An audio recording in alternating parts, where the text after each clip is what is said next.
Hey beautiful people, watch me while I make this hot and gooey cheesy pizza.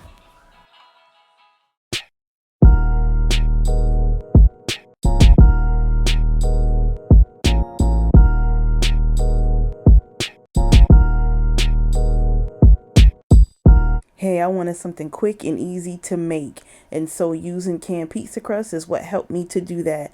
So I spread my dough out on my pan and I brushed it with a little bit of oil and I seasoned it, and then I baked it for a couple of minutes. Then I spread my homemade spicy barbecue sauce on my dough because I didn't have a taste for pizza, the traditional pizza sauce.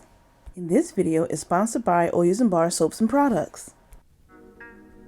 Oils and bar soaps are made with real ingredients. Why? Because your skin is beautiful and deserves the best soap. Get with the program. I love her soap. Okay, and so for this cheese pizza, I went for my go-to 3 cheeses. The first one is cheddar. And I use a little bit of cheddar because if you use too much cheddar, it makes things greasy. Then I use whole milk mozzarella because it doesn't have a lot of liquid in it. And you know, sometimes when you use park skim milk mozzarella, it just leaves things watery.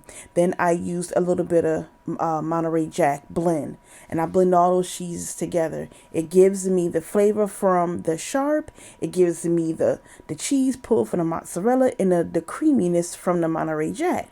And those are my go-to 3 cheese blend. Hey, what's your favorite pizza toppings? And do you enjoy making your own pizzas? Let me know in the comments. So after spreading my cheese all across my pizza dough, you know I had to hit it with some flavor. I'm always flavor and season in layers. So I topped my cheese off with seasonings and then baked it. Look at this pizza. Bubbly, not overbaked, gooey, flavorful. The spicy barbecue sauce brought it on another level. Season the cheese, use the right cheeses, and there you go. Easy 3 ingredient homemade cheese pizza.